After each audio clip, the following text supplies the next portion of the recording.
నమస్కారం. లైవ్ షోకి స్వాగతం. ముందుగా ఈరోజు చర్చా కార్యక్రమంలో పాల్గొంటున్న అతిథులు పరిచయం చేసుకుందాం. శ్రీ కృష్ణరాజు గారు, సీనియర్ పాత్రికేయులు, ప్రముఖ విశ్లేషకులు, ఏపీ ఎడిటర్స్ అసోసియేషన్ అధ్యక్షులు. శ్రీ మల్లాది విష్ణు గారు, వైఎస్ఆర్ కాంగ్రెస్ పార్టీ సీనియర్ నేత, శాసనసభ మాజీ సభ్యులు, ప్రణాళికాభివృద్ధి సంఘం మాజీ ఉపాధ్యక్షులు. ముందుగా కృష్ణరాజు గారు చెప్పండి, ఒక్కొక్క దాని మీద సంక్షిప్తంగా వెళదాం. తర్వాత ప్రధానమైన చర్చ చంద్రబాబు గారి మనసులో మాట మీరు విన్నారు కదా. అంతకుముందేమో అసలు నేను అంతకంటే ఎక్కువ చేస్తానని చెప్పిన ఆయన ఇప్పుడు ఏపీ ఢిల్లీ మోడల్ ఫెయిల్ అయిపోయిందని చెప్పి అసలు బటన్ నొక్కనన్నట్టుగా మాట్లాడుతున్నారు. దాని మీద ప్రధాన చర్చగా వెళదాం. దానికి ముందుగా మీ ఇద్దరు ఒక్కొక్క అంశం మీద సంక్షిప్తంగా స్పందించండి దయచేసి. అమెరికాలో డాలర్ డ్రీములు కరిగిపోయినట్లయినా ఇప్పుడు పిల్లలు దురదృష్టవశాత్తు ఒక కుర్రాడు ఆత్మహత్య కూడా చేసుకున్నటువంటి పరిస్థితి. దీని మీద మీరు ఇచ్చే సలహా ఏమిటి? సార్, అమెరికా ముందు అందరికీ నమస్కారం అండి. అమెరికా అనేది ఒకప్పుడు ఒక డ్రీమ్ ల్యాండ్, అదొక భూతల స్వర్గం, ఇది అవకాశవాదులకి. కానీ ఈ రోజున అమెరికా అనేది ఒక పెద్ద నైట్ మేర్గా మారిందండి. చాలా సందర్భాల్లో భారతదేశంలో ఉన్న ఈ జీవన సరళి కన్నా కూడా అమెరికాలో జీవన సరళి చాలా అధ్వానంగా ఉంది. బతుకుకి ఎక్కడ సెక్యూరిటీ లేదు. అక్కడ గన్ కల్చర్ వలన ప్రతి ఏటా కొన్ని వందల మంది అకారణంగా మృత్యువాత పడుతున్నారండి. కానీ భారతదేశంలో పరిస్థితి లేదు. ప్రపంచంలో అమెరికాలో ఉన్నన్ని గన్స్ ఎక్కడా లేవు. రెండో ఉద్యోగ అవకాశాలు అలాగే పారిశ్రామిక విధానం, ఈ రెండూ కూడా అమెరికా అనుసరించిన కొన్ని తప్పుడు విధానాల కారణంగా మొత్తం వ్యవస్థ అంతా కూడా చైనా చేతుల్లోకి వెళ్ళిపోయింది. అక్కడ అమెరికాలో ఉపాధి కూడా లేదు. డ్రగ్ మాఫియా బాగా పెరిగిపోయింది, డ్రగ్స్ వాడకం పెరిగిపోయింది. ఇటువంటి నేపథ్యంలో అమెరికాకు వెళ్లాలనుకునే వారందరూ కూడా, ముఖ్యంగా భారతీయులు, ఇంకా ముఖ్యంగా ఆంధ్రప్రదేశ్ ప్రజలు, వీరు అమెరికా కన్నా కూడా ఆంధ్రాలోనే అన్ని పరిస్థితులు బాగా ఉన్నాయి. అక్రమ మార్గంలో అమెరికా వెళ్ళడానికి 70 నుంచి 80 లక్షలు ఖర్చు పెడుతున్నారు. కానీ అదే 70 నుంచి 80 లక్షల రూపాయలు వీరు బ్యాంకులో వేసుకున్నా, లేకపోతే పోస్ట్ ఆఫీసులో వేసుకున్నప్పటికీ కూడా వచ్చే వడ్డీతో వీరు జీవితంతో సుఖంగా బతికేయచ్చు. కాబట్టి అమెరికా గురించి కలల కంఠం మానివేయాలి. భారతదేశంలో సుఖంగా ఉండేందుకు మార్గాలు ఎంచుకోవడం మంచిదని చెప్పిన అభిప్రాయం అండి. బాగా చెప్పారు. నిజంగానే ఆ మధ్య కెనడా నుంచి ఒక కుటుంబం పిల్లల్ని కూడా తీసుకుని వెళ్ళి ఆ మనసులో చనిపోయారు. కెనడా నుంచి అమెరికాకి దాటాలని చెప్పి. అలాగే నిన్న ఇంకో చాలా దారుణమైన వార్త ఏంటంటే, పనామా నుంచి ఆ కొండలు గుట్టలు అవన్నీ, కొలంబియా అవన్నీ దాటుకుంటా అమెరికాలోకి ప్రవేశిస్తే ₹1 కోటి ఖర్చు పెట్టారంట. అంత కష్టపడాలి. కోటి రూపాయలు అంటే ఇక్కడ ఎంత సుఖంగా ఉండొచ్చు. అవునా కదా మల్లాది విష్ణు గారు, మీరేం సలహా ఇస్తారు? సంక్షిప్తంగా చెప్పండి. అంతే సార్, ఇప్పుడు కృష్ణరాజు గారు చెప్పినటువంటి అభిప్రాయంతో ఏకీభవిస్తున్నాను. ఎందుకంటే ఇక్కడ ఉన్నటువంటి అక్కడ వెళ్ళి ఏదో మనం అమెరికాలో ఉండాలి, అక్కడ పని చేయాలి, అక్కడ ఉద్యోగం చేయాలనే ఆశలతో కొంతమంది యువకులందరూ కూడా ఇక్కడ చదువుకుని వారికి ఉన్నటువంటి శక్తి సామర్థ్యాలన్నీ కూడా అక్కడ ఉండటం అనేది ఇక ఎందుకు వచ్చిందో ట్రంప్ ఒక ఆలోచన చేశాడు. దానికి తగ్గట్టుగానే తల్లిదండ్రులకి దగ్గరగా ఉంటూ ఉన్నటువంటి ప్రాంతంలోనే మనం రకరకాలుగా పైకి వచ్చేటటువంటి కార్యక్రమాలు తీసుకుంటే మంచిదని చెప్పని కూడా నేను అనుకుంటాను. ఏమైనా చూద్దాం, మోడీ గారి పర్యటన ట్రంప్తో మాట్లాడి ఈ సమస్యని పరిష్కరిస్తారని చెప్పని కూడా ఆశిద్దాం సార్. ఎందుకంటే తల్లిదండ్రులకి దూరంగా ఉండటం అనేది చాలా కుటుంబాల్లో అది కొంత వాళ్ళకి ఇది ఉండొచ్చు. కానీ ఇక్కడ పెద్ద కుటుంబంలో వాళ్ళకి పెద్దలకి కూడా కొంత ఇబ్బందికరంగా ఉంది. దీన్ని ఆలోచన చేస్తే బాగుంటుంది. ఇక్కడ వాళ్ళేమో అక్కడ, మీరు అది కరెక్ట్గా గుర్తు చేశారు. రైట్. అయిపోయిందా? ఇంకేమన్నా చెప్తారా? అయిపోయింది సార్. రైట్. ఇక లేదు అంతే సార్, మా ఇంట్లో కూడా 2 ఉన్నారు సార్. మీ ఇంట్లో ఎట్లా ఉన్నారు? ఓకే. పెద్దవాళ్ళు ఎక్కడ ఉన్నారు? ఇప్పుడు ఉన్నటువంటి మారుతున్నటువంటి పరిస్థితి, ఒకళ్ళు ఉద్యోగం చేస్తున్నారు, ఒకరు రిటర్న్ బ్యాక్ ఆలోచన చేస్తున్నారు.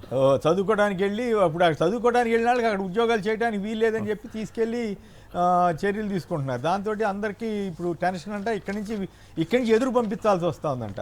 ఇప్పుడు దాంతో అక్కడ ఈ పరిస్థితి కొనసాగితే అమెరికాలో యూనివర్సిటీలు కూడా మూతపడే పరిస్థితి వస్తుందని అంటున్నారు. రైట్. ఇక 2వ అంశంలోకి వెళ్తాం. జనసేన కిరణ్ రాయల్ అన్న ఆయన గురించి చాలా తీవ్రమైనటువంటి వ్యాఖ్యలు వస్తున్నాయి. అయినా వారెవరు పెద్ద పవన్ కళ్యాణ్ గారు మరి దాని మీద ఎందుకు సీరియస్గా స్పందించట్లేదు? ఏదో తూతూ మంత్రంగా చేస్తున్నారా, లేకపోతే నిజంగా ఆయన తప్పు లేదా, అసలు ఏం జరుగుతుంది? ఇంకోవైపు ఏమో ఆయన అటువంటి వాళ్ళ మీద రెడ్ బుక్ ఏమి ఉండదు. కానీ ఈ పోలీస్ శాఖలో 9 నెలలుగా వెయిటింగ్లో పెట్టారటండి 59 మంది అదనపు డిఎస్పీలు ఇలా ఇంకా వీఆర్లో 90 మంది సిఐలు, 120 మంది ఎస్ఐలతో కూడా ఎస్ఐల మీద కూడా రెడ్ బుక్కే అయినప్పుడు కూడా అదే రెడ్ బుక్ని వాడి ఈ సోషల్ మీడియా కార్యకర్తల మీద వాళ్ళ మీద అరాచకంగా ఇదే పోలీస్ యాక్ట్ చేస్తుంది.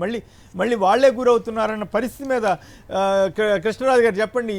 ఓ పక్కేమో జనసేన నేత జోలికేమో వెళ్ళట్లేదు, ఇంకో పక్కేమో పోలీస్ శాఖ మీద కూడా రెడ్ బుక్ ప్రయోగం. మీరేమంటారు? మొన్న వార్తలు వచ్చినాయి కదా, ఐఏఎస్ ఐపీఎస్లకి పోస్టింగ్లు అదే డెప్యుటేషన్ మీద అడుగుతుంటే కేంద్రం స్పందించట్లేదనేమో ఈనాడు రాసింది. సాక్షిలోనేమో మొత్తం అసలు ఇక్కడ ఉన్నాళ్ళని వాడుకోకపోగా ఈ రకంగా చేస్తారని వాళ్ళు ఒక ఆసక్తికరమైన కథనాన్ని ఇచ్చారు. ఇవాళ మళ్ళీ ఎంతమంది పోలీసులు పక్కన పెట్టారు వాడుకోవట్లేదనే విషయం ఇప్పుడు వచ్చింది.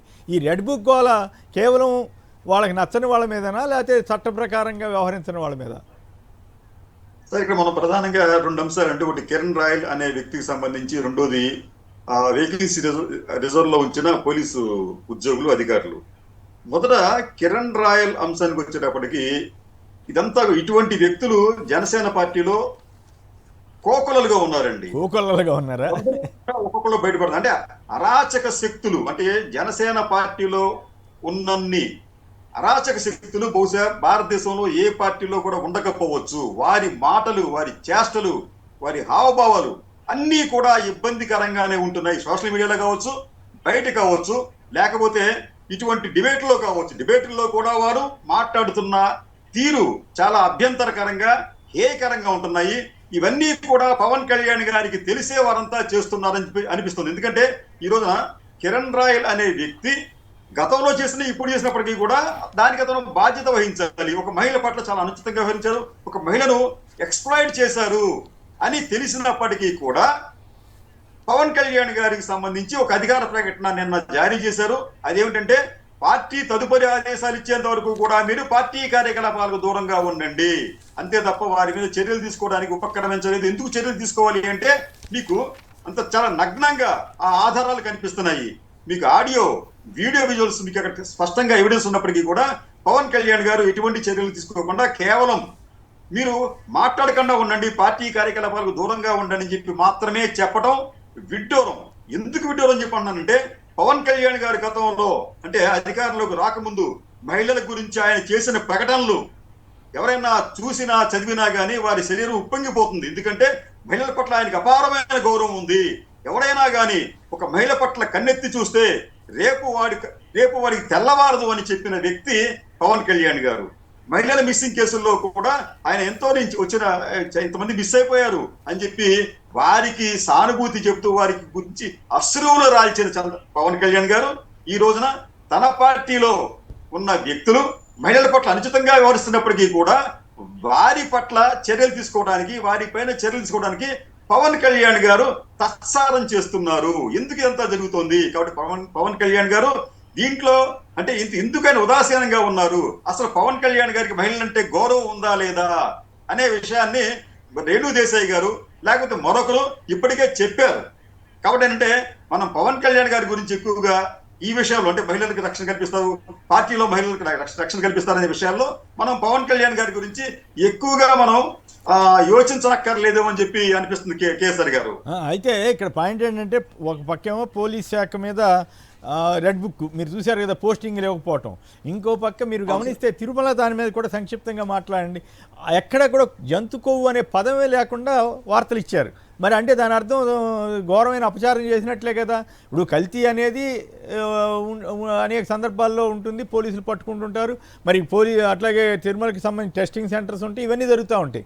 కానీ జంతు కొవ్వు అనే పదం నాకైతే కనపడలేదు. If I'm not wrong, if I'm wrong అది ఐఎమ్ సారీ, కానీ నాకైతే అట్లా కనపడలేదు. మీకేమనిపించింది సార్? ఇప్పుడు తిరుమల లడ్డు కల్తీ, నెయ్యి కల్తీకి సంబంధించి ఇక్కడ జరుగుతుంది ఏంటంటే, అసలు ఈ మొత్తం దర్యాప్తు పక్కదోవ పడుతుందేమో అనిపిస్తుందండి. ఎందుకంటే ఆ రోజున సిబిఐతో కూడిన సిట్ని ఎందుకు ఏర్పాటు చేసిన సుప్రీంకోర్టు?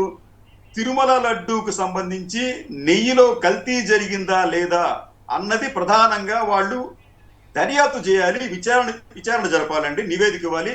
ఆ టర్మ్స్ ఆఫ్ రిఫరెన్స్ ఒకసారి మనం చూస్తే దాంట్లో కూడా నెయ్యి కల్తీకి సంబంధించి ప్రధానంగా వాళ్ళు దర్యాప్తు చేయాలి.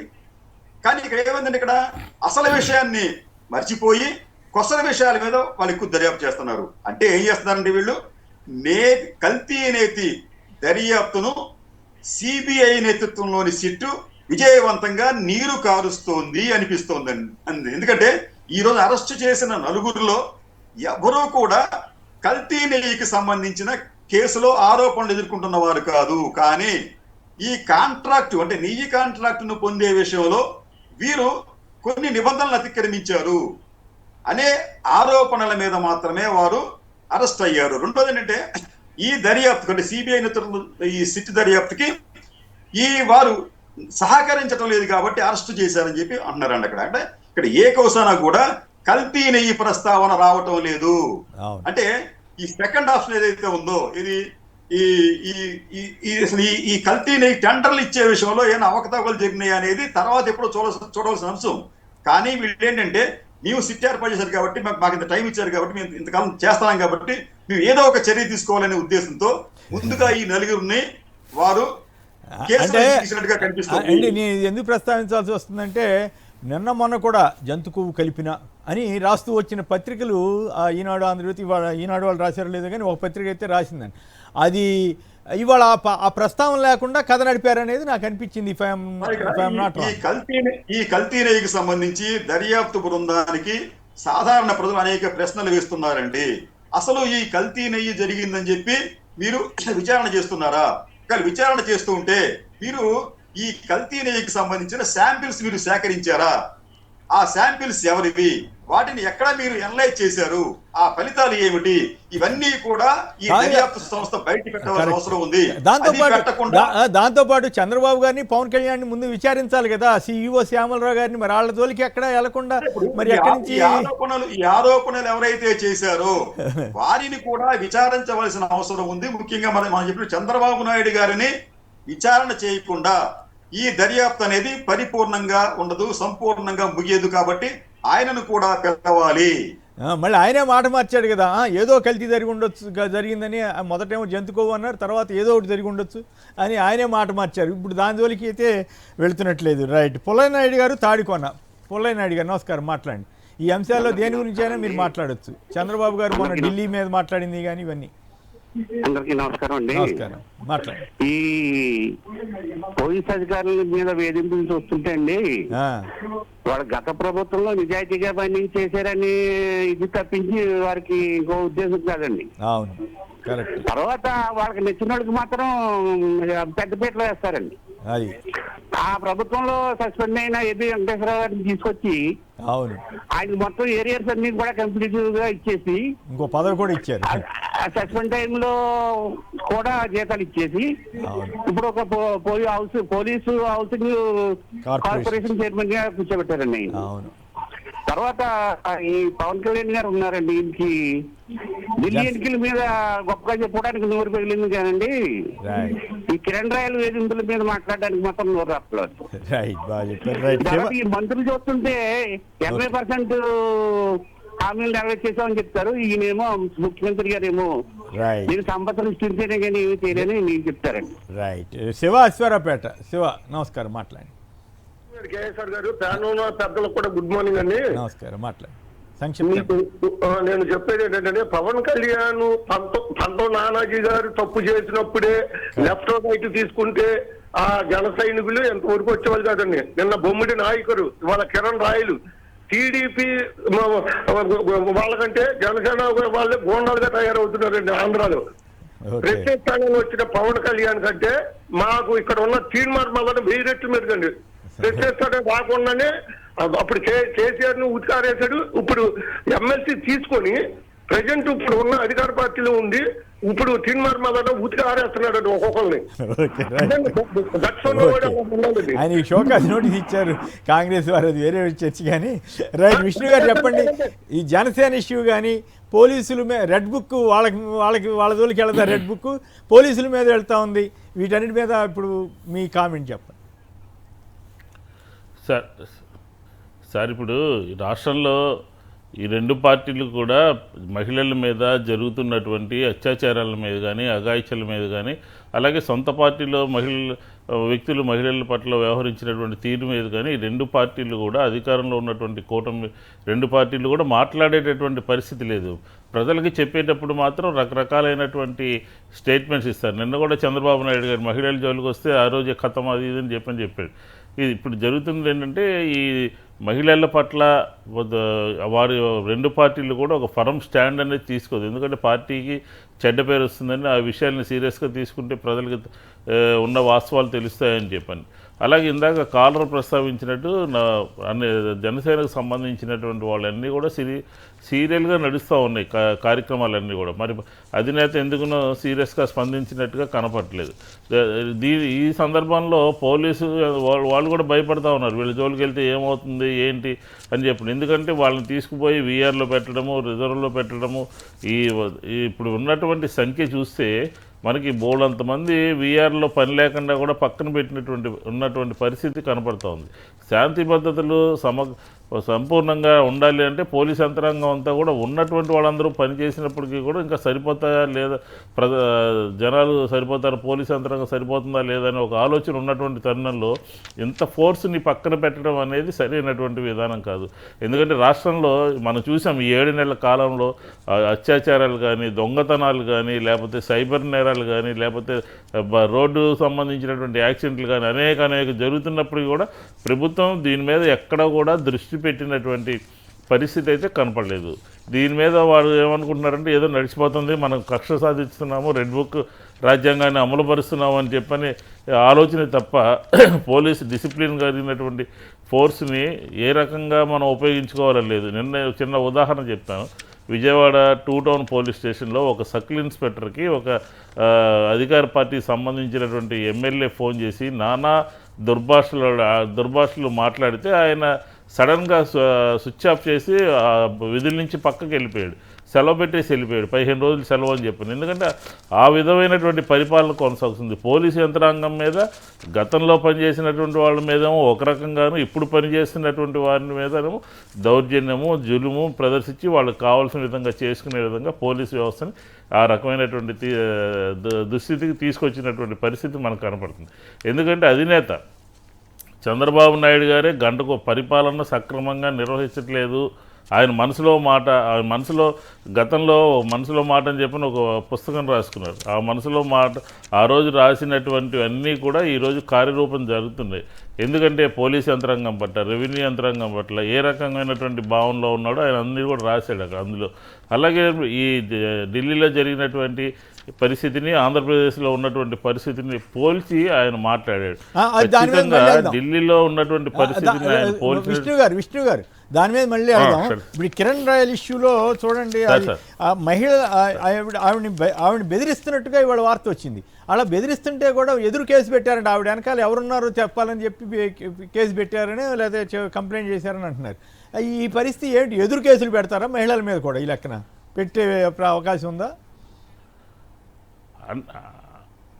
అంటే ఏం లేదు సార్, వాళ్ళ గురించి మాట్లాడితే వాళ్ళ గురించి జరిగినటువంటి వాస్తవాలు, డబ్బులు తీసుకుని లేకపోతే ఏ రకంగా వాడుకుని వదిలేశారు, ఏ రకంగా 1.5 లక్షల రూపాయల డబ్బులు తీసుకుని ఏ రకంగా చేశారో, ఇదే వాళ్ళ యొక్క నైజం ఏంటనేది స్పష్టంగా కనపడతా ఉంది. దీని మీద పోలీస్ యంత్రాంగం ఏంటంటే ఒక కంప్లైంట్ వాళ్ళ దగ్గర కూడా తీసుకుని మీ మీద కూడా కంప్లైంట్ వచ్చిందంటే విచారిస్తామనేటప్పటికల్లా కంప్లైంట్ ఇవ్వడానికి వెళ్ళినటువంటి వ్యక్తి కొంచెం మానసికంగా కొంచెం వెనకడుగు వేస్తాడు. ఎందుకంటే నా మీద కూడా కంప్లైంట్ భయపడతారని చెప్పండి. అదే జగన్మోహన్ రెడ్డి గారు చెప్పే పదే ఆయన మాట్లాడేటటువంటి మాట ఏంటంటే కంప్లైంట్ ఇచ్చినటువంటి వాళ్ళ మీద కూడా పోలీస్ యంత్రాంగం కంప్లైంట్ తీసుకుని భయపెడుతోంది, ఏకపక్షంగా వ్యవహరిస్తుంది.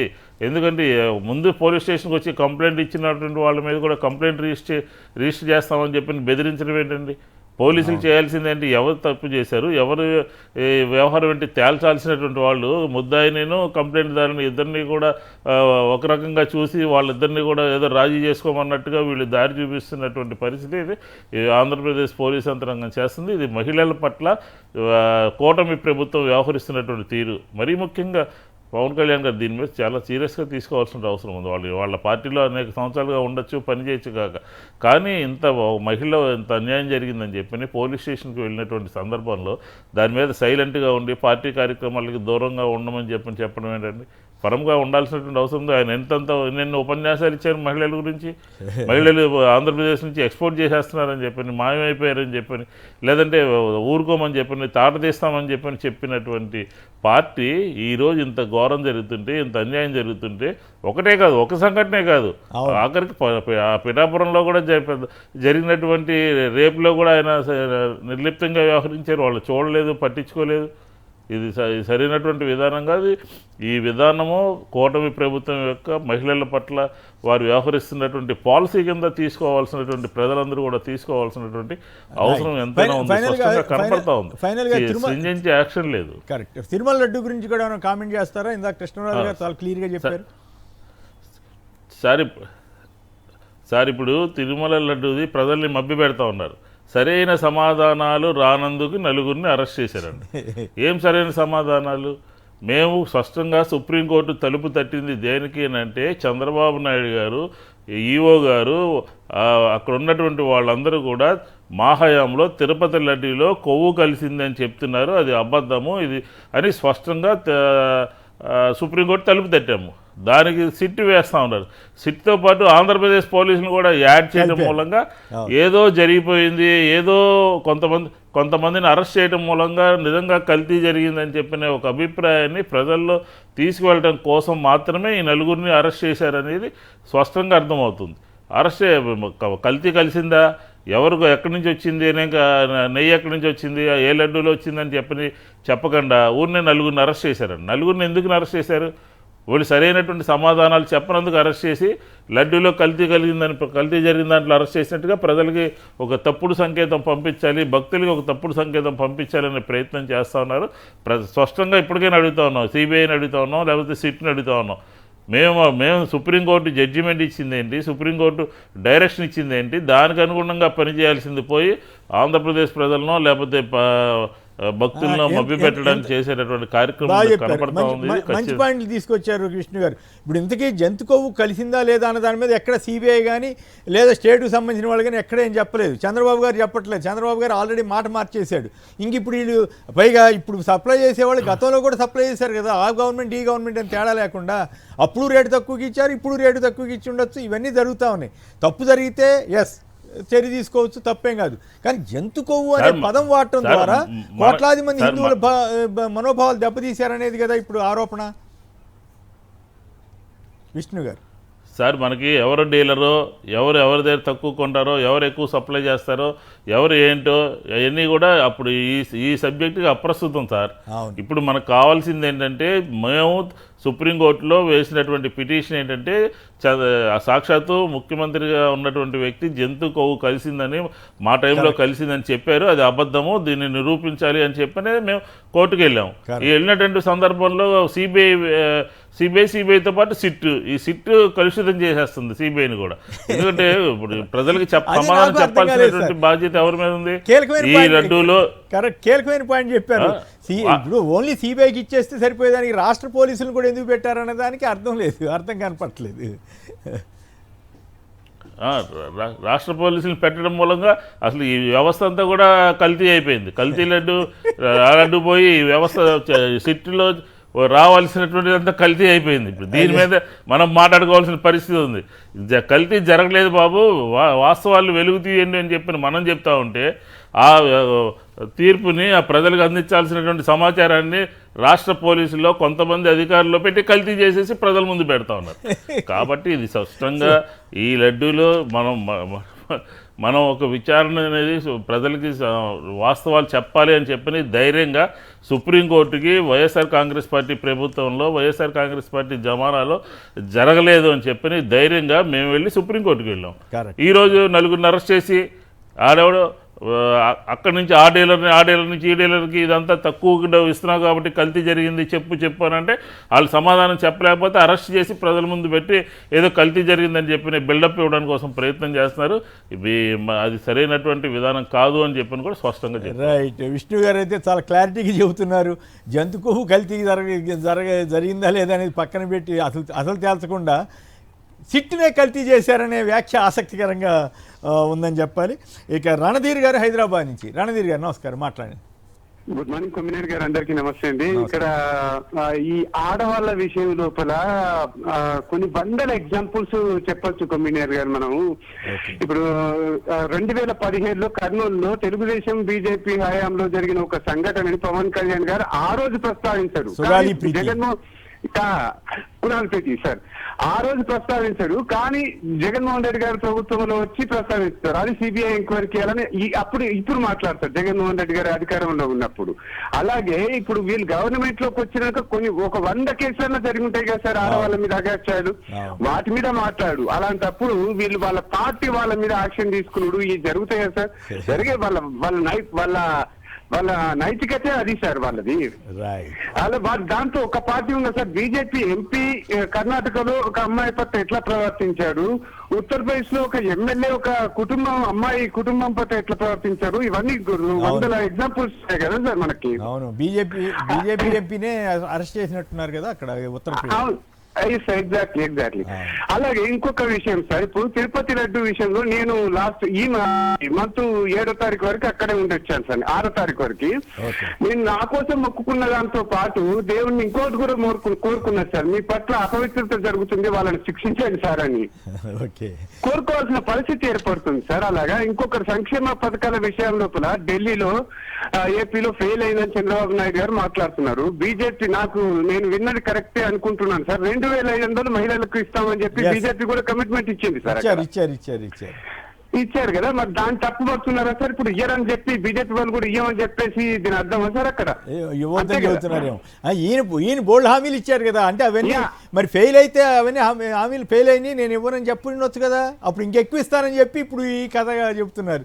దాని మీద కూడా చర్చలోకి వెళదాం. రణధీర్ గారు పాయింట్ రేజ్ చేశారు. రైట్, మల్లికార్జున గారు నెల్లూరు నుంచి. మల్లికార్జున గారు నమస్కారం, మాట్లాడండి. మాట్లాడండి, మీరు టీవీ ఉంటూ మాట్లాడకూడదు. నమస్కారం సార్. నమస్కారం సార్, ఉండే వారికి అందరికీ నమస్కారం సార్. ఓకే, పాయింట్ చెప్పండి సార్. ఇప్పుడు పవన్ కళ్యాణ్ గారు అంత ముందు మహిళలు బయటకు అటు వెళ్ళిపోతున్నారు, ఎటు వెళ్ళిపోతున్నారు, వాళ్ళందరినీ దాడి చేస్తున్నారు, వేరే మహిళలు జోలికి వస్తే తాట చేస్తాము అత్తారు. ఇప్పుడు స్పందించవచ్చు కదా సార్, ఈయన ఇప్పుడు స్పందించి దాని మీద ఏదో యాక్షన్ తీసుకోవచ్చు కదా సార్. స్పందిస్తే మళ్ళీ స్పందిస్తే జనసేన వాళ్ళే ఏమన్నా అంటారేమో. చాలా బాగుంటది కదా సార్. కరెక్టే, స్పందిస్తే కాదు మిత్రమా, పవన్ కళ్యాణ్ గారు స్పందిస్తే మళ్ళీ కిరణ్ రాయల్ గారు ఏమి ఆరోపణలు చేస్తారు పార్టీ మీద, పార్టీ నాయకత్వం మీద ఏమి సమస్యలు వస్తాయో తెలియదు కదా మనకి, అందుకని భయపడతా ఉన్నారో ఏమో చెప్పలేము. ఇవన్నీ ఇప్పుడు బోల్డ్ మంది అదృశ్యం అవుతున్నట్టుగా వార్తలు వస్తున్నాయి, వాటి మీద మాట్లాడుతున్నారు మన పవన్ కళ్యాణ్ గారు. సో చంద్రబాబు గారు ఏమన్నా దాని గురించి మాట్లాడుతున్నారా? అదేమంటే రెడ్ బుక్ అంటున్నారు, దానికి మనం ఏం చేద్దాం. రైట్, ఇక ఇప్పుడు దేశానికి కావాల్సింది మోడీ నమూనా, సుస్థిర ప్రభుత్వం, సమర్థ నాయకత్వం. వైకాపాలది ఒకే విధానం, బటన్ నొక్కితే విసుగొచ్చేసింది. మరి బటన్ 3 రెట్లు బటన్ నొక్కుతానని చెప్పారు ఈ పెద్ద మనిషి చంద్రబాబు నాయుడు గారు, మరి ఇప్పుడేంటి ఇట్లా మాట్లాడుతున్నారు? ఇవన్నీ అడగకూడదు, అడిగితే మళ్ళీ రెడ్ బుక్ అంటారో ఏం పాడో కానీ. బట్ అయినప్పటికీ కూడా ఇవాళ చర్చ ఆ పత్రికలతో నా ఇష్యూ వచ్చింది కాబట్టి ఆయన మనసులో మాట బయట పెట్టేశారా? నిజంగానే ఢిల్లీ మోడలు, ఆంధ్రప్రదేశ్ మోడలు వైఫల్యం చెందితే అందుకు 3 రెట్లు ఎందుకు స్కీములు అనౌన్స్ చేశారు చంద్రబాబు గారు? అట్లాగే ఢిల్లీలో బీజేపీ వారు ఎట్లా అనౌన్స్ చేశారు? ఎలక్షన్ ఇంకా 4 రోజులు ఉందనగా ఉద్యోగస్తులు మామూలుగా 12 లక్షల వరకు ఇన్కమ్ ట్యాక్స్ రాయితీని ఎందుకు ప్రకటించారు? ముందే ఎలక్షన్ పెట్టమని చెప్పి ఉండొచ్చు కదా. ఇవన్నీ చెప్పడానికి ఒక రకం, జరగడానికి ఒక రకం. ఇంతకీ చంద్రబాబు గారు మొత్తం వీటన్నిటికీ మంగళం పాడదలిచారా? ఏంటి ఆయన ఉద్దేశం ఏంటి? కృష్ణరాజు గారు చెప్పండి, ఏమిటి సంక్షేమ పథకాలకి సాంతం ఇక మంగళం పలికినట్లయినా? చంద్రబాబు గారు సంక్షేమం అనేది సంపద సృష్టించాకే ఇస్తానన్నాను కానీ ముందిస్తానని చెప్పలేదని కూడా ఆయన చెబుతున్నారు. Delhi model, AP model Jagan గారి టైంలో విఫలమైతే ఈయన ఎందుకు 3 రెట్లు ఎక్కువ వాగ్దానాలు చేసినట్లు? ఏం కదా, ఇది జనాన్ని మోసం చేయటమా, లేక ఏమిటి? ఇక నేను మోసం చేస్తానని డైరెక్ట్గా చెప్పేస్తే పని అయిపోద్ది కదా. కేసరి గారు, నారా చంద్రబాబు నాయుడు గారి నాలుకకు నరం లేదు అనే విషయం మనకన్నా ఆయన బాగా తెలుసండి. ఆయన నిత్యం దానిని సాక్ష్యాలతో సహా నిరూపిస్తూ ఉంటారు. ఆయన తాజాగా ఏంటంటే, ఒకప్పుడు 2019లో ఆయన కేజ్రీవాల్ గారు విజయవాడ వచ్చినప్పుడు ఆ బహిరంగ సభలో నారా చంద్రబాబు నాయుడు గారు కేజ్రీవాల్ జిందాబాద్ అని చెప్పి అంటూ ఆ సభకు హాజరైన సభికుల చేత కూడా జిందాబాద్ను కొట్టించాడు ఆయన. కేజ్రీవాల్ జిందాబాద్ అని చెప్పి. ఇప్పుడేమన్నాడు ఆయన? కేజ్రీవాల్ మురదాబాద్ కేజ్రీవాల్ డౌన్ అని చెప్పి అంటాడు ఆయన. అంటే ఆయన దేనికైనా ఆయన తెగించి ఏ స్థాయికైనా ఆయన పడిపోయేందుకు ఎప్పుడూ సిద్ధంగా ఉంటారు. ఇప్పుడు తాజాగా ఆయన అందుకున్న ఒక కొత్త రాగం ఏమిటంటే సంక్షేమం ఎక్కడ ఉంటుంది, ముందు అభివృద్ధి కావాలి అని చెబుతూ ఆపుని ఆంధ్రప్రదేశ్ అంటే వైఎస్ జగన్మోహన్ రెడ్డి పాలనతో ఆప్ పాలనని పోలుస్తూ ఇద్దరూ కూడా సంక్షేమాన్ని పెద్దపేట వేసి ఓడిపోయారు అనేది ఒక కొత్త దీనిని ఆయన ఫ్లోట్ చేస్తున్నాయండి. అంటే ఆయన ఉద్దేశం అంటే ఈ సంక్షేమం అనేది ఎక్కువగా అమలు చేస్తే రాష్ట్రం సంక్షేమంలో పడుతుంది, కాబట్టి నేను భవిష్యత్తులో సంక్షేమ పథకాలు అమలు చేయను అని చెప్పి ఇప్పటికీ చెప్పాడు. ఇంకాస్త దృఢంగా రీట్రేట్ చేసే విధంగా ఆయన ఇప్పుడు మళ్ళీ కొత్తగా చెప్తున్నాయండి. ఇంకోటి ఆయన చెప్పేది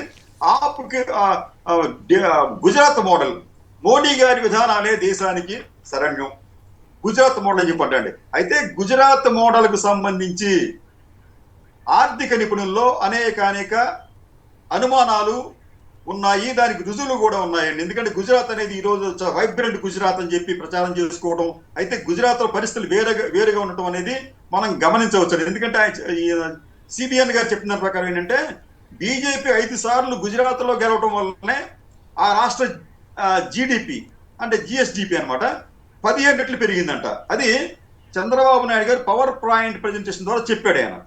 అంటే కాదు ఆయన ఏమైనా చెప్పగలుగుతారని మీరు అన్నట్టుగా సోషల్ మీడియాలో అంతా నవ్వుల జల్లు అనమాట. బీహార్ నుంచి ప్రతిరోజు వచ్చి వెళ్తుంటారంట, 600 కిలోమీటర్ కొన్ని వందల కిలోమీటర్ల దూరం ప్రయాణం చేసి రోజు వచ్చి సాయంత్రానికి మళ్ళీ వెళ్ళిపోతారంట. అది ఎట్లా సాధ్యం అవుద్దని ఆయన చంద్రబాబు గారు మాటలు ఎట్లాగే ఉంటాయంటూ సోషల్ మీడియాలో వ్యాఖ్యలు వస్తున్నాయి. మీరు ఆయన ఇప్పుడు కొత్తగా ఏంటంటే మోడీ గారిని భుజానికి ఎత్తుకున్నాడు ఆయన. మోడీ గారిని ఆయన అవసరం లేకపోయినా తెగ పొగుడుతున్నాడు. దీనికి కారణం ఏంటంటే ఆయన మీద ఉన్న ఈడీ కేసులు కావచ్చు, ఇతర కేసులు కావచ్చు, అది వేరే విషయం అనుకోండి. కానీ ఈ మోడీ విధానం కూడా గుజరాత్ లో ఫెయిల్ అయిందని చెప్పడం మన ఉద్దేశం సార్ ఇక్కడ. అది ఆయన అటువంటి ఫెయిల్డ్ సిస్టమ్ ని అందరికీ ఇతర రాష్ట్రాలకు గుర్తే ప్రయత్నం చేయడం కూడా భావ్యం కదా. ఎందుకంటే ఆయన చెప్పిన దాని ప్రకారం గుజరాత్ లో బీజేపీ అధికారంలో ఉన్న ఈ 15 సంవత్సరాల్లో ఈ 5 సార్లు గెలవటం వల్ల 15 రెట్లు జీడీపీ పెరిగిందని చెప్పి అన్నాడు. కానీ మీకు బీహార్కి వచ్చేటప్పటికి అది 16 రెట్లు పెరిగిందండి. ఉమ్మడి ఏపీకి వచ్చేటప్పుడు 12 రెట్లు పెరిగింది జీడీపీకి వచ్చేటప్పటికి. అలాగే మీకు విచిత్రమైన ఏంటంటే మీకు మల్టీ డైమెన్షనల్ ప్రాపర్టీ ఇండెక్స్ లో గుజరాత్ అనేది ఇప్పటికీ కూడా 16వ స్థానంలో ఉంది. ఇప్పటికీ కూడా కడు పేద రాష్ట్రంగా ఆ రాష్ట్రం ఉందండి. అలాగే జిఎస్డిపిలో 5వ స్థానంలో ఉంది.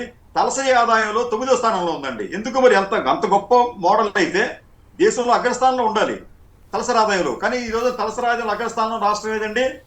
తెలంగాణ. అక్కడ తెలంగాణలో బీజేపీ ఛాయలు లేవు, కానీ దేశంలోని అగ్రస్థానంలో ఉంది తెలంగాణ తలసరి ఆదాయంలో. ఇలాగే మీకు అలాగే హ్యూమన్ డెవలప్మెంట్ ఇండెక్స్ అంటే ఇది మన పావర్టీ, సంపద, అలాగే ఆరోగ్యం, ఈ మూడింటిని బేస్ చేసుకుని ఇచ్చే హ్యూమన్ డెవలప్మెంట్ ఇండెక్స్ లో గుజరాత్ 36 రాష్ట్రాలు కేంద్ర పాలిత ప్రాంతాలకు గాను 26వ స్థానంలో ఉంది. కాబట్టి ఏ రకంగా గుజరాత్ మోడల్ అనేది సక్సెస్ అయ్యింది, ఏ రకంగా దీన్ని దేశం అంతా దీన్ని అనుసరించాలి. కాబట్టి అంటే చంద్రబాబు నాయుడు గారు ఇవన్నీ కూడా మరుగున పెట్టి ఇప్పుడు కొత్తగా మోడీ గారిని మళ్ళీ ప్రసన్నం చేసుకోవాలి, పదే స్తుతించాలి. ఆయన్ని పొద్దు నుంచి సాయంత్రం దాకా స్తుతించాలి.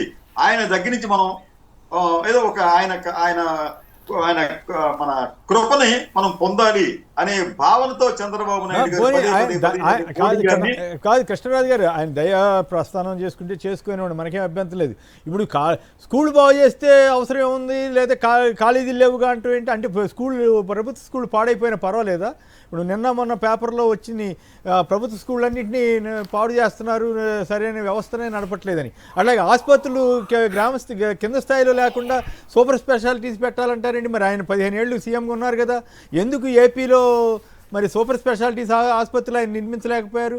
ఇటువంటి వాటికి సమాధానం ఏమైనా ఉంటుందా? పైగా ఇప్పుడు అది ఫెయిల్ అయితే జగన్ గారు చెప్పిన బట్టన్కి జనం విసిగెత్తితే మరి ఈయన 3 సార్లు ఎందుకు ఎక్కువ సార్లు 3 రెట్లు ఎందుకు నొక్కుతానన్నాడు? 3 రెట్లు ఈయన 70,000 కోట్లు అయితే ఆయన 1,50,000 కోట్లు ఎట్లా హామీ ఇచ్చాడంటే అప్పుడు మోసం చేసినట్లా, ఇప్పుడు మోసం చేస్తున్నట్లా, లేదా అప్పుడు మాట మార్చినట్లా, ఇప్పుడు మాట మార్చినట్లా? సార్ ఇక్కడ చంద్రబాబు నాయుడు గారు గత ఎన్నికల్లో దాదాపు 149 హామీలు ఇంక్లూడింగ్ సూపర్ సిక్స్ తో సహా కలుపుకుంటే 149 హామీలు ఇచ్చారండి. ఆ హామీలు అమలు చేయాలంటే ఏడాదికి దాదాపు 1,50,000 కోట్ల రూపాయలు పైనే అవుతుంది. తలకిందులుగా తపస్సు చేసిన చంద్రబాబు నాయుడు గారు ఒక 50 ఏళ్ల పాటు అంటే ఇటువంటి హామీలు అమలు చేయాలంటే చంద్రబాబు నాయుడు గారు కదా ఎవరికి సాధ్యమయ్యే పని కాదు. కానీ చంద్రబాబు నాయుడు గారు ఏంటంటే తన అధికారం రావడం కోసం అని చెప్పి ఇష్టానుసారంగా ఆయన వాగ్దానాల వర్షం కురిపించాడు. ప్రజలు దాంట్లో తడిసి ముగ్ధులయ్యి ఓట్లు వేశారు. అధికారంలోకి వచ్చిన తర్వాత అసలు విషయం ప్రజలకు తెలిసింది. ఇది ఒక అంశం అయితే, నిన్న చంద్రబాబు నాయుడు గారు ఆపుకు సంబంధించి వారి సహచరుడు లేదా కేంద్ర సహాయ శాఖ మంత్రి పెమ్మసాని చంద్రశేఖర్ గారు ఆయన ఏమంటారంటే ఢిల్లీలోనంటే రాజకీయ కాలుష్యం తొలగిపోయిందంట. ఇది ఆయన చేసిన స్టేట్మెంట్. అది మూడోది ఏంటంటే చంద్రబాబు నాయుడు గారు గొప్ప వ్యక్తి అంట. నిజంగా ఏంటంటే చంద్రబాబు నాయుడు గారు ఈ రోజున భారతదేశంలో ఉన్న ఏకైక పొలిటికల్ కెమేలియన్, అంటే ఒక రాజకీయ ఊసరవెల్లి అనే పేరును ఆయన తన మీద ఆయన తెచ్చుకున్నారు. ఆయన ఒక రకం చెప్పాలంటే చంద్రబాబు కాదు, చంద్రబాబోయ్ గారు. ఆయన మానవ రూపంలో ఉన్న ఊసరవెల్లి. ఆయన కారణంగా రాజకీయ వ్యవస్థలన్నీ కూడా కాలుష్యం అయ్యాయి.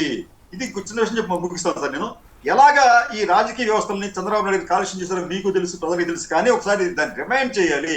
రాజకీయాల్లో క్యాంప్ పాలిటిక్స్ కాదు చంద్రబాబు నాయుడు గారు, రాజకీయాల్లో ధన ప్రాబల్యానికి కారకుడు చంద్రబాబు నాయుడు గారు, రాజకీయాల్లో వెన్నుపోట్లకు ఆద్యుడు చంద్రబాబు నాయుడు గారు, మీడియా మేనేజ్మెంట్ చేసి మీడియాలో కూడా కాలుష్యాన్ని నింపిన వ్యక్తి చంద్రబాబు నాయుడు గారు, దేశంలోని అన్ని పార్టీలతో జత కలిపి సిద్ధాంతపరమైన వైరుధ్యాలకు అలాగే రాజకీయ కాలుష్యానికి కారణమైన వ్యక్తి చంద్రబాబు నాయుడు గారు. దేశంలో ఏ రాజకీయ నాయకుడు తీసుకోనన్ని యూటర్న్ తీసుకున్న ఏకైక రాజకీయ నాయకుడు చంద్రబాబు నాయుడు గారు. ఆయన ఇప్పుడు ఒక కొత్త విధానాన్ని చెప్తున్నారు. సంక్షేమం కాదు, సంక్షేమం అమలు చేస్తే సంక్షోభం వస్తుంది, ఓడిపోతారంటే ఇప్పుడు ఎట్లాగంట గతంలో కేసీఆర్ ఓడిపోయాయంట సంక్షేమ పథకాలు అమలు చేసి, అట్లాగే ఇప్పుడు కేజ్రీవాల్ ఓడిపోయాయంట, జగన్మోహన్ రెడ్డి ఓడిపోయాయంట. కాబట్టి సంక్షేమాలు అమలు చేయకూడదు, ముందు సంపద సృష్టించాలి, మీరు అప్పటిదాకా వెయిట్ చేయండి, ఆ సంపద సృష్టించేందుకు మేము ప్రయత్నం చేస్తూనే ఉంటాం శాశ్వతంగా అని చెప్పడం చంద్రబాబు నాయుడు గారి ఉద్దేశంగా కనిపిస్తుంది కేసీఆర్ గారు. రైట్. మొత్తం మీద చాలా నినాదాలు చెప్పారు, ఆసక్తికరంగా ఉన్నాయి అవన్నీ కూడా. గోపి గారు విజయనగరం నుంచి. గోపి గారు నమస్కారం, మాట్లాడండి. సార్ నమస్తే సార్. నమస్తే, మాట్లాడండి సార్. ఇప్పుడు చంద్రబాబు నాయుడు గారు అనే వ్యక్తికి అంతర్జాతీయ మోసగాళ్ళ అవార్డు వచ్చింది ప్రధానంగా. ఒకటి. రెండోది అంశం ఏంటంటే ఈ రోజు ఆయన చెప్తున్నారు ఏమిటంటే అభివృద్ధి పదం నడిపిస్తామని. ఈ రాష్ట్రంలో ఎక్కువ సంవత్సరాలు పరిపాలన చేసింది ఆయనే కదండి. అవును, 15 ఏళ్ళు చేశారు. ఏమిటి అభివృద్ధి ఏమైందండి? అవును, అప్పుడు అసలు ఏం జరగనట్లు, అసలు ఆయన సంబంధం లేనట్లు మాట్లాడతాడు. అది ఆయన మాట్లాడతాడు. అది ఇంకో మూడో అంశం సార్. ఈ రోజు ఇంతకు ముందు జగన్మోహన్ రెడ్డి గారు అన్ని వర్గాలు కలుపుకుంటూ కాకపోతే ఉద్యోగులు కొద్దిగా ఇబ్బంది పెట్టలేమో కానీ ఈసారి అందరినీ ఇబ్బంది పెడతాంట చంద్రబాబు గారా. అన్ని వర్గాల A to Z ఈ చర్చ ప్రతి పల్లెలో జరుగుతుందండి.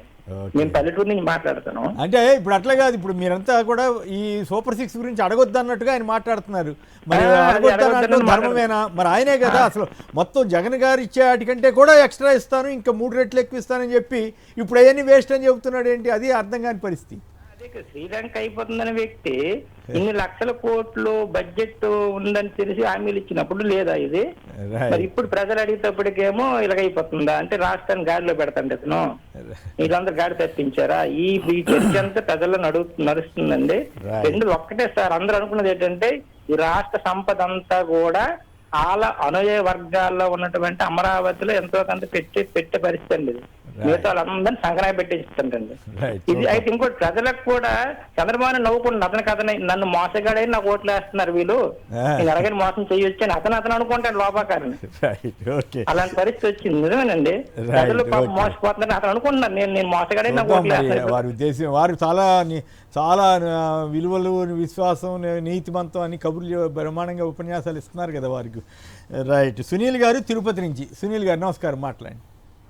సార్ మీకు ప్యానెల్లో ఉండే విష్ణు గారికి కృష్ణరాజు గారికి నమస్కారాలు సార్. సార్ మీరు మొదట అమెరికా సార్ 2016లో ట్రంప్ గారు వచ్చినప్పుడు ఏదో ఆ ఉద్యోగాలందరినీ ఎవరిని పెట్టిన తీసేసి కానీ అది అమలు చేయలేదు సార్. కాకపోతే రెండోసారి వచ్చినప్పుడు ఖచ్చితంగా ఒక ఇదైతే అన్ని దేశాలకు, భారతదేశానికి కావచ్చు అన్ని దేశాలకి ఒక ఇదైతే తీసుకున్నారు. ఇక్కడ ఏమవుతుందంటే మన దేశానికి వచ్చేటప్పటికి తల్లిదండ్రుల యొక్క వే ఆఫ్ థింకింగ్ మారాలి సార్. ఏంటంటే మన భారతదేశంలో అపారమైన అన్ని రకాల సంపద ఉంది సార్. దాన్ని యూటిలైజ్ ఒకటేంటంటే వే ఆఫ్ ఫ్రీనెస్. ఇప్పుడు ఉద్యోగాలకు వెళ్ళి వేరే కంపెనీ మీద ఉద్యోగాలకు వెళ్ళి అక్కడే ఉండిపోయే వాళ్ళు అసలు ఇక్కడ తల్లిదండ్రులు అయితే మా కుటుంబంలోనే వెళ్ళారు సార్. వెళ్ళి ఇక్కడ తల్లిదండ్రులకు బ్రెయిన్ కింద పడిపోయి మా బంధువులు వేరే చూసి హాస్పిటల్ చేస్తే వాళ్ళకి రాలేని పరిస్థితి సార్. అలా అయిపోతుంది. ఇది వే ఆఫ్ థింకింగ్. వాళ్ళ తల్లిదండ్రులు కూడా ఇంకొకటి స్వేచ్ఛాయుతమైన వాతావరణం ఉంది సార్ అమెరికాలో. అది యూట్యూబ్ లో నేను వీడియోస్ కుర్రాడు ఆత్మహత్య కూడా చేసుకోవటం ఇవన్నీ కూడా బాధాకరం. చేస్తున్నారు వాళ్ళు ఉద్యోగాలు చేసుకుంటూ ఇక్కడ డాలర్ కి రూపాయికి చాలా వ్యత్యాసం ఉంది సార్. ఉద్యోగాలు చేసుకుంటూ వాళ్ళ తల్లిదండ్రుల మీద ఇబ్బంది పెట్టకుండా ఇక్కడ మళ్ళీ డబ్బులు. కానీ ఇక్కడ ఈసారి వచ్చేటప్పటికి ట్రంప్ గారు స్పష్టంగా ఒక ఇదైతే అన్ని దేశాలకు ఇచ్చేశారు సార్. రైట్, థ్యాంక్ యూ, బాగా చెప్పారు అంశం మీద. విష్ణు గారు చెప్పండి, ఏమిటి చంద్రబాబు గారు ఈ స్కీమ్స్ అన్ని వేస్ట్ అంటున్నారు, మీరు బటన్ నొక్కితే జనం విసిగిపోయారంట, ఆయన ఇంకెక్కువ సార్లు బటన్ నొక్కుతానన్నాడు కానీ ఇప్పుడు నొక్కక్కర్లేదని ఫీల్ అవుతున్నాడా? మొత్తం మంగళం పలికినట్లేనా? సార్ ఇప్పుడు చంద్రబాబు నాయుడు గారికి 2 విధానాలు ఉంటాయి సార్. ఏది అవసరమైతే అది వాడుతూ ఉంటారు. ఎందుకంటే ప్రతి దాని మీద కూడా డబుల్ స్టాండర్డ్స్ ఉంటాయి. ఉదాహరణకి రాష్ట్ర విభజన మీద కూడా 2 కళ్ళ సిద్ధాంతం, అలాగే మోడీ గారి మీద కూడా 14-19 మీద ఏ రకంగా మాట్లాడారు చివరి 3 సంవత్సరాలు, ఈ 24లో ఏ రకంగా మోడీ గారి మీద మాట్లాడారు. అట్లాగే సంక్షేమ కార్యక్రమాలు, ఎన్నికలకు ముందు ఆయన ఎన్నికల సభల్లో మాట్లాడినటువంటి మాటలు, ముఖ్యమంత్రి అయిన తర్వాత 6 నెలల్లో ఆయన మాట్లాడినటువంటి మాటలు అన్నీ కూడా భిన్నంగా ఉన్నాయి. అప్పుడేమో ఒక రకంగా, ఇప్పుడేమో ఒక రకంగా. ప్రతి విషయం కూడా ఆయన డబుల్ స్టాండర్డ్స్ సంబంధించినటువంటి ప్రజలకి ఎందుకునో మరి ఆంధ్ర రాష్ట్ర ప్రజలు గుర్తుండదని ఆయన నమ్ముతారో లేకపోతే వీళ్ళు గుర్తుపెట్టుకోరో, నైజం ఏంటో పరిపాలన ఏంటో స్పష్టంగా తెలిసినప్పటికీ కూడా అప్పుడప్పుడు మోసపోతూ ఉంటారు. ఆయన మొన్న ఢిల్లీలో జరిగినటువంటి ఎన్నికలని ఆంధ్రప్రదేశ్లో జగన్మోహన్ రెడ్డి గారి పరిపాలనని 2 కూడా పోలుస్తూ మాట్లాడటం అనేది ఆయన ఏ స్థాయికి, ఆయన ముఖ్యమంత్రి స్థాయి నుంచి ఏ స్థాయికి దిగజారిపోయి మాట్లాడుతున్నారో ప్రజలందరూ కూడా అర్థం చేసుకున్నారు. ముఖ్యంగా 4 విషయాలు మాట్లాడారు ఆయన. ఏం మాట్లాడారంటే మాయ మాటలు చెప్తారు. గత ప్రభుత్వంలో మాయ మాటలు చెప్పారు. ఎవరు మాయ మాటలు చెప్పారు? జగన్మోహన్ రెడ్డి గారు చెప్పారా? ఇప్పుడున్నటువంటి చంద్రబాబు నాయుడు గారు చెప్పారా? ఎన్నికలకు ముందు చంద్రబాబు నాయుడు గారు ఏం మాట్లాడారు, ఇప్పుడేం మాట్లాడారు? మాయ మాటలు అనేది ఆంధ్రప్రదేశ్లో మాట్లాడుతుంది ఎవరనేది స్పష్టంగా ఆంధ్ర రాష్ట్ర ప్రజలకు తెలుసు. అప్పుడు అది చేస్తామని ఇప్పుడు చేయలేమని ఆ రకంగా చెప్పి, అలాగే ముసుగులో జరుగుతున్నటువంటి అవినీతి అని చెప్పినారు. సంక్షేమ ముసుగులో అవినీతి జరిగింది ఆంధ్రప్రదేశ్లో అన్నారు. సంక్షేమ ముసుగులో అవినీతి జరిగిందా? అభివృద్ధి పేరు మీద, డెవలప్మెంట్ పేరు మీద ఆంధ్రప్రదేశ్లో అవినీతి జరిగిందా? చెప్పండి. విశ్లేషకులని లేకపోతే తెలుగుదేశానికి ఓటేసిన వాళ్ళని, మేధావర్గం వాళ్ళందరూ కూడా చాలామంది ఎన్నికలకు ముందు వచ్చి చంద్రబాబు నాయుడుకి ఓటేయమని అడిగారు. మాజీ చీఫ్ సెక్రటరీలు, మాజీ ఎలక్షన్ కమిషన్లో పనిచేసిన వాళ్ళు, వీళ్ళందరూ కూడా ఒక పెద్ద డెవలప్మెంట్ సంబంధించినటువంటి చంద్రబాబు నాయుడు గారికి ఓటేయండి అన్నారు. వాళ్ళందరూ ఎక్కడికి పోయారు? వాళ్ళందరూ ఈ విధానాల గురించి మాట్లాడాల్సినటువంటి అవసరం ఉన్నది కదా. అలాగే అక్రమ అరెస్టుల గురించి మాట్లాడారు. అక్రమ అరెస్టులు ఎవరు? మోడీ గారి ప్రభుత్వమే ఆంధ్రప్రదేశ్లో ఈ చంద్రబాబు నాయుడు గారు ముఖ్యమంత్రిగా ఉన్నప్పుడు 2-3 పెద్ద వ్యవస్థలు అవన్నీ కూడా ఆధారాలతో సహా రాష్ట్ర ప్రభుత్వానికి పంపించినవి జరుగుతుంది, ఇదేంటో చూసుకోండి అని చెప్పాను. దాని మీద వస్తే చంద్రబాబు నాయుడు గారిని అరెస్ట్ చేయాల్సి వచ్చింది తప్ప చంద్రబాబు నాయుడు గారిని ఉద్దేశపూర్వకంగా వైఎస్ఆర్ కాంగ్రెస్ పార్టీ ఎక్కడో కూడా అరెస్ట్ చేయలేదు. ఏ సందర్భంలో కూడా 4 సంవత్సరాలు పరిశీలించిన తర్వాత, సమగ్రంగా చూసుకున్న తర్వాత, కేంద్ర ప్రభుత్వం నుంచి వ్యవస్థలన్నీ చెప్పిన తర్వాత అప్పుడు దాని మీద ముందుకు వెళ్ళడం జరిగింది. అందుకనే ఈరోజు అవన్నీ కూడా తొలగించాలని చెప్తున్నాడు. ఆఖరికి ఎట్లా వచ్చిందంటే విద్యా వ్యవస్థ గురించి, ఆంధ్రప్రదేశ్ విద్యా వ్యవస్థ, జగన్మోహన్ రెడ్డి గారి ఆలోచనలు, నాడు నేడు కానీ, ఫీజు రియంబర్స్మెంట్ కానీ, అమ్మఒడి కానీ, విద్యని పేదవాళ్ళందరికీ అందిస్తూ ఆ వ్యవస్థని సమూలంగా మార్పులు చేసి ఓ పెద్ద మోడల్గా ఆంధ్రప్రదేశ్ విద్యా వ్యవస్థ ఒక మోడల్గా టాప్ టు బాటం తీసుకొచ్చినటువంటి వ్యక్తి జగన్మోహన్ రెడ్డి గారు. ఇతర రాష్ట్రాలకు కూడా ఆదర్శంగా నిలిచినటువంటి ఆంధ్రప్రదేశ్ ఆ రోజుల్లో ఈయన విద్యా వ్యవస్థ గురించి, ఆ విద్యా వ్యవస్థని సమూలంగా మార్పులు చేసి నాశనం చేస్తున్నటువంటి ఈ తరుణంలో ఢిల్లీ ప్రభుత్వాన్ని ఇక్కడ మాట్లాడటం అనేది సరైనటువంటి విధానం కాదు. సంక్షేమానికి సంబంధించి సంక్షేమాన్ని ఎట్లాగైనా సరే, ఎందుకనంటే మీరు ఒకటి గుర్తుపెట్టుకోవాల్సిన అవసరం ఏంటంటే సంక్షేమం విషయం వచ్చినప్పటికల్లా జగన్మోహన్ రెడ్డి గారు వాళ్ళ తండ్రి రాజశేఖర రెడ్డి గారే ఆంధ్రప్రదేశ్లో గుర్తొస్తారు. అది ఎవరు చేసినప్పటికీ కూడా వాళ్ళిద్దరి పేర్లే గుర్తొస్తాయని చెప్పని సంక్షేమాన్ని పూర్తిగా మార్చేసి డెవలప్మెంట్ పేరు మీద ఏదో ఈయన డెవలప్మెంట్కి ఒక మోడల్ అని, డెవలప్మెంట్కి ఈయన కేర్ ఆఫ్ అడ్రస్ అని, లేకపోతే గుజరాత్ ఈయన ఒకే మోడల్ అని చెప్పని అట్లాగా మోడీ గారు ఈయన ఆలోచనలు ఆంధ్రప్రదేశ్ భారతదేశంలో ప్రస్తుతం బాగా పనిచేస్తున్నాయని ఒక చెప్పుకోవడానికి, ఒక బిల్డప్ ఇవ్వడానికి ఆయన రకరకాలైనటువంటి మోడల్లో చెప్తా ఉంటారు. ప్రజలందరూ కూడా దాంట్లో పడిపోయేటటువంటి పరిస్థితి తీసుకురావాలని చెప్పనేది ఆయన ఆలోచన. అందుకనే ఆయన సంక్షేమాన్ని సమూలంగా తీసేయాలని చెప్పని అనే ఉద్దేశంలో ఉన్నారు. డెవలప్మెంట్ మేము జగన్మోహన్ రెడ్డి గారు రెండూ కూడా సంక్షేమము, పేదరిక నిర్మూలన, విద్యా వ్యవస్థను బాగు చేయటము, మహిళలు రైతుల్ని బాగు చేస్తూనే డెవలప్మెంట్, ఆంధ్రప్రదేశ్ డెవలప్మెంట్ ఏ రాష్ట్రంలో కూడా ఓడరేవులు కానీ, విమానాశ్రయాలు కానీ, మెడికల్ కాలేజీలు కానీ అట్లా ఇన్ఫ్రాస్ట్రక్చర్ని కూడా డెవలప్ చేసి ప్రాపర్టీ సంపద సృష్టించే దానికి ఆయన నాంది పలికాడు. ఈ స్వాతంత్రం వచ్చిన తర్వాత 5 సంవత్సరాల్లో మాత్రమే. దాన్ని మీరేం చేస్తున్నారు? సంపద సృష్టిస్తాను. ఎలా సంపద సృష్టిస్తారు? ఆంధ్ర రాష్ట్ర ప్రజలకు ఒక ఓటర్గా, ఒక పౌరుడిగా నేను అడుగుతున్నాను, ఏ విధంగా రాష్ట్ర సంపద సృష్టిస్తారో చంద్రబాబు నాయుడు గారు చెప్పాలి. అసలు ఏమి చెప్పకుండా పదే సంపద సృష్టిస్తామని చెప్పని బటన్ నొక్కితే విసుగెత్తిపోయారని చెప్పని మాట్లాడడం ఏంటంటే పేదరికాన్ని, విద్యని, లేకపోతే రైతుల్ని వీళ్ళందరినీ కూడా ఒక రకంగా తప్పుదావ పట్టించడమే, మోసం చేయటమే. ఆయన అనుకున్నది సాధించే క్రమంలో అనేక రకాలైనటువంటి మాటలు మారుస్తూ ఉన్నాడు. ఈ విషయాన్ని ప్రజలందరూ కూడా చెప్పండి, బటన్ నొక్కితే విసిగిపోయేస్తున్నారా, లేదా చంద్రబాబు గారి గంటల తరబడి ఉపన్యాసాలు ఇచ్చి రోజు ఉపన్యాసాలు ఇవ్వటం మీద జనం విసిగిపోతున్నారంటారా? సార్ మనం చెప్పడం కాదు, ఆ సెక్రటరేట్లో ఉండేటువంటి అధికారులు షుగర్లు డౌన్ అయిపోయి నిద్రపోతూ, సోఫాల్లో నిద్రపోతూ, గంటల ఉపన్యాసాలు లేక చచ్చినటువంటి పరిస్థితి గతంలో చూసాం మనం. ఇప్పుడు కూడా అదే పరిస్థితి. ఇప్పుడు కూడా కొత్త విషయం ఏమి, ప్రజలకు ఉపయోగపడే విషయం కానీ, లేకపోతే ప్రజలు నేర్చుకోవాల్సినటువంటి విషయం కానీ ఏ ఒక్కటి కూడా ఆయన ఉపన్యాసంలో పెద్దగా లభ్యమవుతున్నటువంటి పరిస్థితి అయితే లేదు.